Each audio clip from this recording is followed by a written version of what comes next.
मुझे यकीन नहीं आ रहा कि वो राह थी। उसकी आंखों में मुझे जरा सी शनासाई नजर नहीं आई।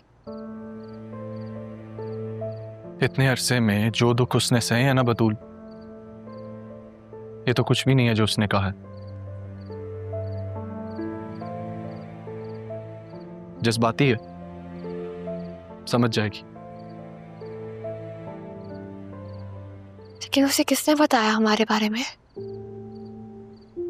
आपने उसे बताया था कि हम इस तरह से आप नहीं, मेरी तो कोई बात नहीं। इनफैक्ट अम्मी ने भी किसी से जिक्र नहीं किया। उसने ये क्यों कहा कि वो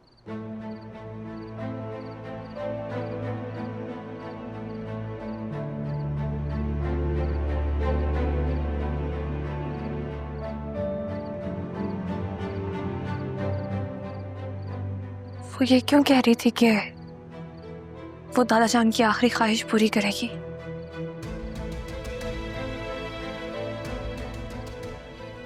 कौन सी ख्वाहिश पूरी करेगी वो?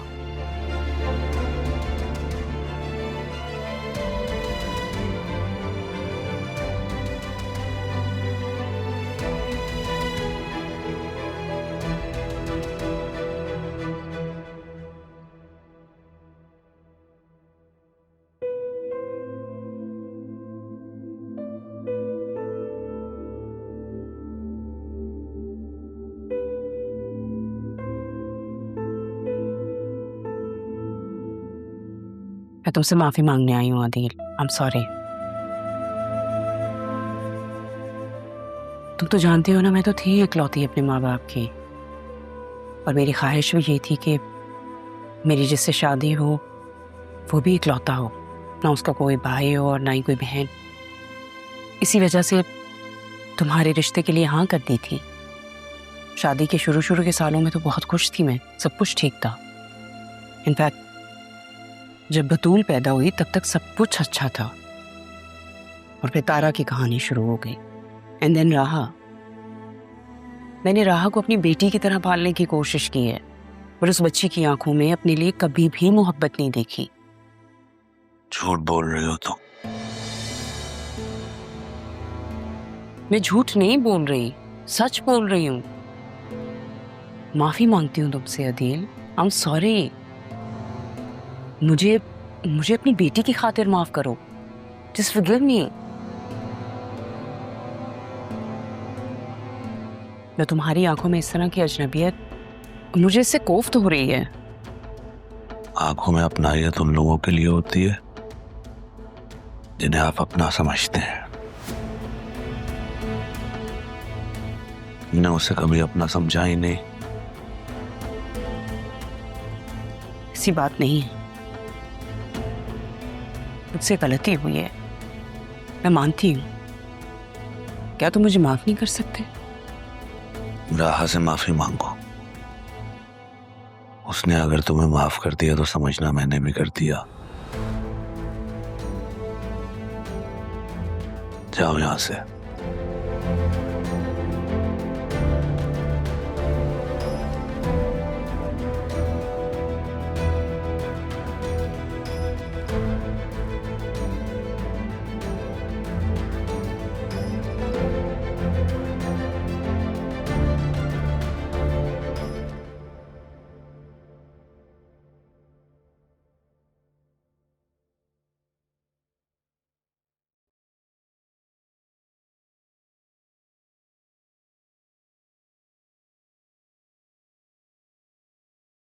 कबीर, एक बात पूछूं?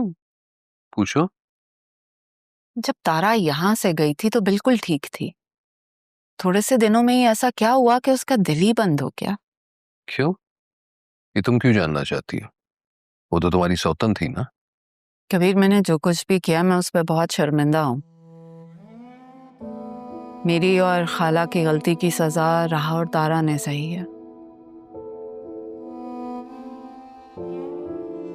मैं चाहती हूँ कि मैं थोड़ा खुमियाजा ही अदा कर सकूं।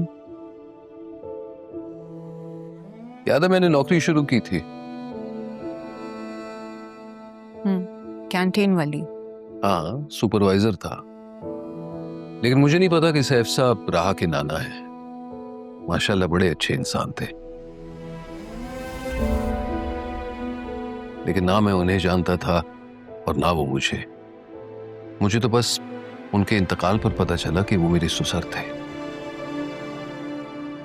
और शायद वही तारा ने भी मुझे देख लिया। अचानक एक दिन वो ऑफिस आ गई, कहने लगी कि नौकरी छोड़नी पड़ेगी, राह की जिंदगी से मैं दूर चला जाऊं, और अपने कफारे की खातिर मैंने उसकी बात मान ली और नौकरी छोड़ दी।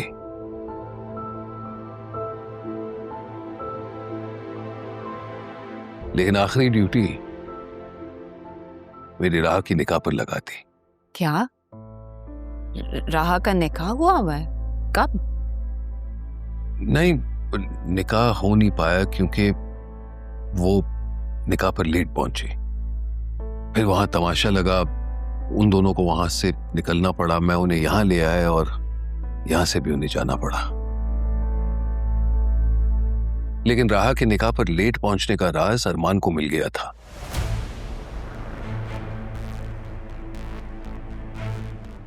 वो जानता था असली वजह क्या है, और वही बताने तारा के पास गया। कैसा राज? मुझे नहीं पता, लेकिन शायद वो राज सुनकर तारा का दिल बर्दाश्त नहीं कर पाया और वो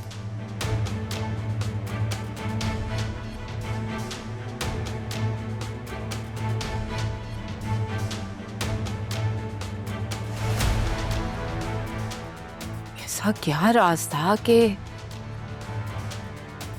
तारा इस दुनिया से ही चली गई?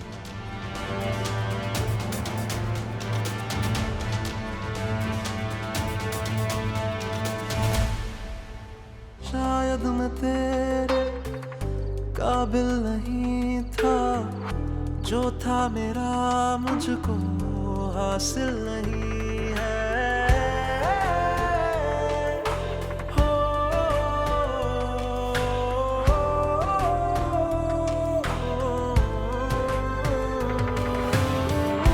अब हाल ऐसा है, दिल बेचैन है, आदत सी हो गई, दुख में भी चैन है।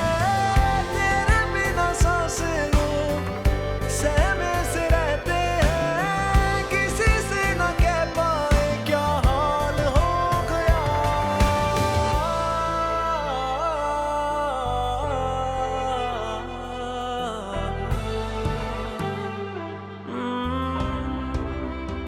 है मेरा आसमां कहता है दास्तां, बन के तू कहकशां मुझसे जुड़ी है तू, सादगी है।